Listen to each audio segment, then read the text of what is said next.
వ్యవస్థలో ఉన్నటువంటి మీరు సమాధానం చెప్పమంటే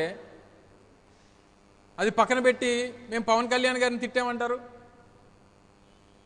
అంటే మీరు పవన్ కళ్యాణ్ గారిని రెచ్చగొడుతున్నారా? అంటే మీకు ఏదన్నా అవసరం అయినప్పుడు పవన్ కళ్యాణ్ గారిని తీసుకుని వచ్చి ఆయనతో ఏదో ఒకటి మాట్లాడిస్తే సబ్జెక్ట్ అంతా డీవియేట్ అయిపోతుంది. అసలు ఈ సాయి కృష్ణ కేసు విషయంలో అసలు వైఎస్ఆర్ కాంగ్రెస్ పార్టీ ప్రభుత్వాన్ని, పోలీస్ వ్యవస్థని, ప్రభుత్వ పెద్దల్ని ప్రశ్నిస్తే అందులో భాగస్వాములైనటువంటి అందరూ అది కలెక్టివ్ రెస్పాన్సిబిలిటీ. మంత్రులు కానీ, ముఖ్యమంత్రి కానీ, వ్యవస్థలో ఉన్నటువంటి పెద్దలు కానీ అందరూ రెస్పాన్సిబిలిటీ. మేము దాన్ని ప్రశ్నిస్తే ఆ సాయికృష్ణ విషయంలో పవన్ కళ్యాణ్ తిడుతున్నారు.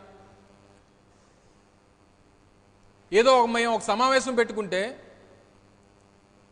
దాంట్లో మేము అడిగినటువంటి ప్రశ్నలు ఏంటి, మేము చేసినటువంటి తీర్మానాలు ఏంటి, ఆ సమావేశం ఏదో పవన్ కళ్యాణ్ గారి కోసం పెట్టుకున్నట్టుగా దాన్ని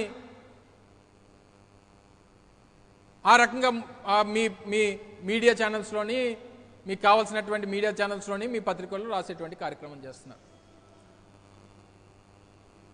మీ ఉప ముఖ్యమంత్రి గారే చెప్పారు కదా, హోంమంత్రి శాఖ నా చేతిలో లేదు, అది క్రిమినల్స్ అదృష్టం. అంటే ఏంటి అర్థం? దాని అర్థం ఏంటి? అది సరిగ్గా పనిచేయట్లేదు, ఆ వ్యవస్థ పనిచేయట్లేదు అనేటువంటిది మీ ప్రభుత్వంలో ఉన్నటువంటి మీ ఉప ముఖ్యమంత్రి గారు చెప్తే, మీ తాలూకా చేతకానితనాన్ని ఆయనే ఆథెంటికేట్ చేస్తే దానికి సమాధానం చెప్పాల్సింది పోయి మీరు మా మీద పడడం ఏంటి?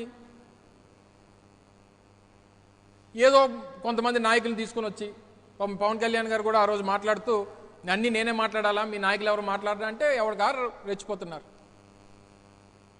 నోటికి వచ్చిన మాటలు మాట్లాడడం, ఏకవచనంతో మాట్లాడడం.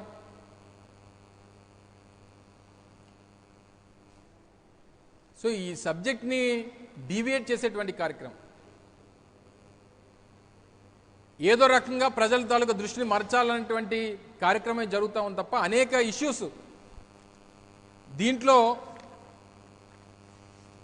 రిమాండ్ రిపోర్ట్ గురించి కానీ కొన్ని ప్రశ్నలు కూడా నిన్న సిట్ రిపోర్ట్ అయిన తర్వాత సబ్జెక్ట్లో వచ్చినటువంటి డిస్కషన్స్, అసలు కెమెరాలు ఏమైపోయినాయి, 2 సంవత్సరాలు అయింది, 70,000 కెమెరాలు పెట్టాం రాష్ట్రంలో, పోలీస్ డిపార్ట్మెంట్ 70,000 కెమెరాలు ఇన్స్టాల్ చేశారు.